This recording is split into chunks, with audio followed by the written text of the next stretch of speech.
Welcome back, Elite Nation. It is Classic Tabletop RPG Friday, and that means we're getting ready to slide right back on into our Dark Conspiracy RPG series. Today we're starting a new mini-series, which is on space travel in Dark Conspiracy. Now, it's not like you think, even though it seems like it has elements of just about everything, right? But it's not what you think. When it talks about space travel, it really keeps to the time era.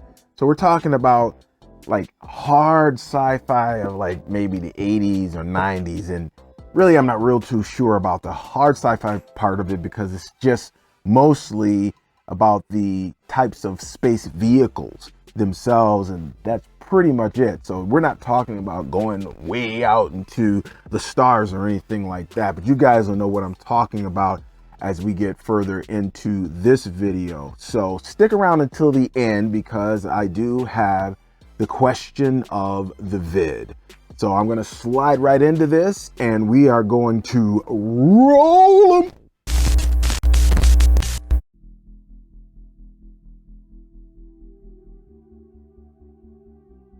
Space travel in Dark Conspiracy is not widespread or ubiquitous. Only one major organization specializes in space travel: NASA. In the US, NASA survives largely as a specialized transportation company, utilizing several different types of space vehicles. NASA rockets launch corporate satellites into orbit, while their shuttles carry equipment and personnel to orbital factories. There are also space planes to take corporate heads from continent to continent, all for a substantial fee. Very few other space agencies rival NASA in size. Of course, with where we are today, you could leave room for companies like SpaceX or Northrop Grumman Innovation Systems. However, for this series, we're going to do like we always do and go pure, meaning we just go with what the core book outlines. With this being the reality, there are several types of space vehicles in use, mostly of the rocket or shuttle variety because of the time period of the game.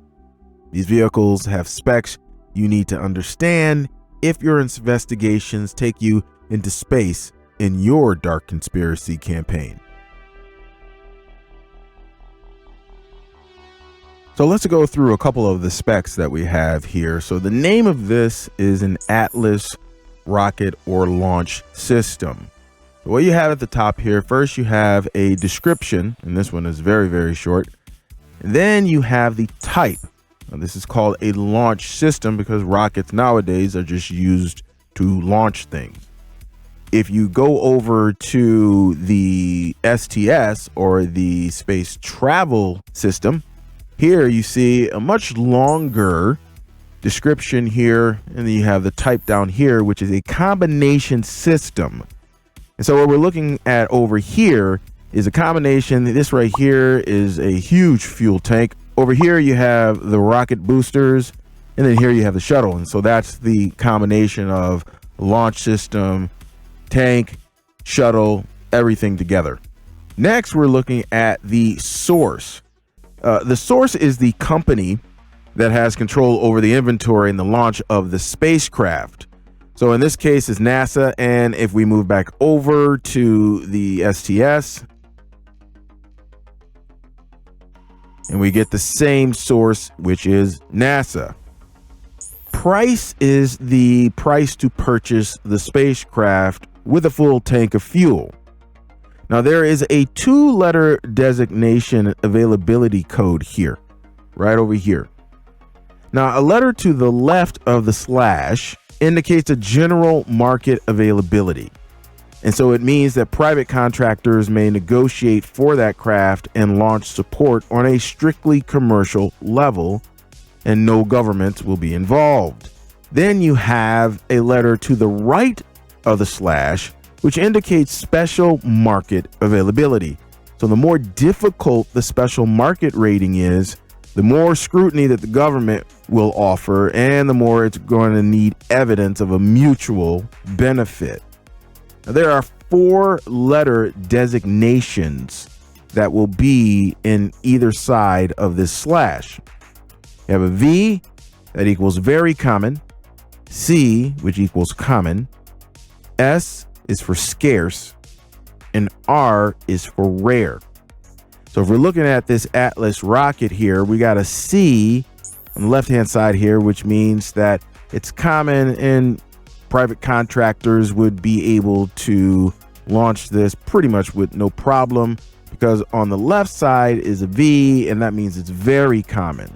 So rockets are one of those things that corporations or other private contractors will be able to launch without a hitch, really, as long as they have all of their paperwork together to be able to launch it. A dash in the general market availability slot means a system is controlled by a government or its equivalent, and the cargo and the purpose of the launch is likely to come under scrutiny. And if there's no rating in the special market slot, it means any launches of such vehicles are again carried out by the government for the government. So you have here with the STS, right next to it, you have two slashes here. So this is an exclusive spacecraft system used for the government. Next, we have the size, and this represents the general mass and dimension of the vehicle. Now, this is actually detailed on the spacecraft size table. Let's pull that up. So here you have the size table, and right here you have the values. There's 5 here.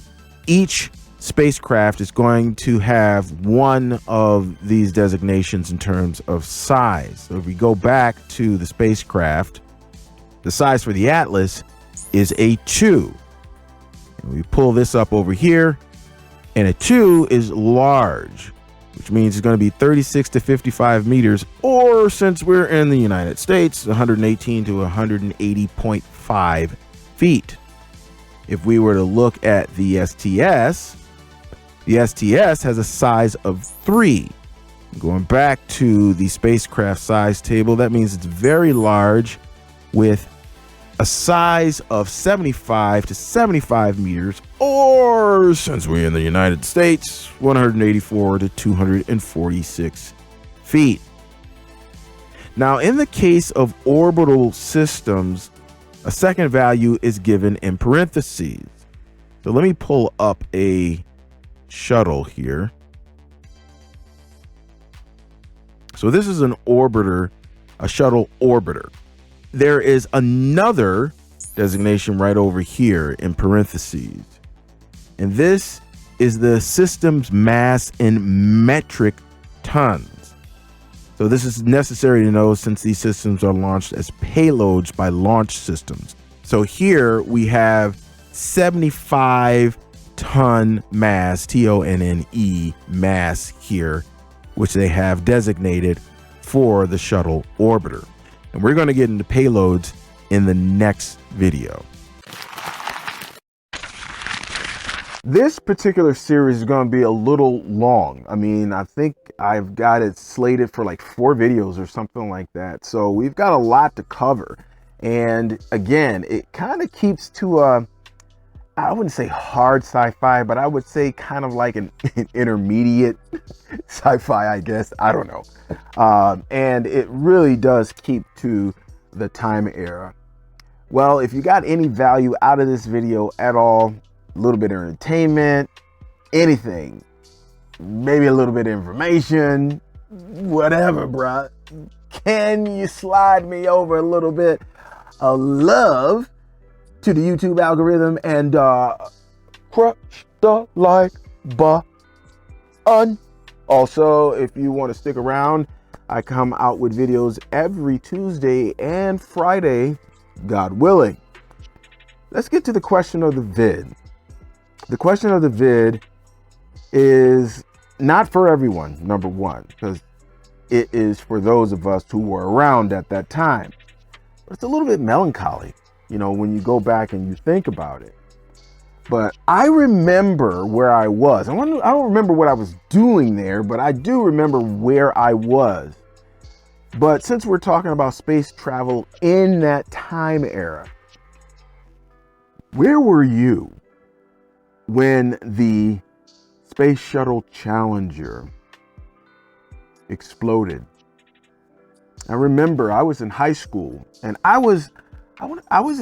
for some reason, I was in a separate building in my geography teacher's class when I don't think he even had a class at the time, or I was in the junior high building. I forgot because they were together where I was at, and I'm not going to tell you details on that. But anyway, I do remember that I was over there, and it had happened, and then he started going and talking to the teachers in the hallway, and I didn't even know what was going on, and went inside his room, and he had television on, and he had the news reports on that the Space Shuttle Challenger had went through that tragic explosion. Do you remember where you were? Because I believe that was the first explosion of a space shuttle, and it kind of shook everybody. After that, there was a Space Shuttle Columbia later on. I don't know when that was, 2000 something, 2003 or something like that.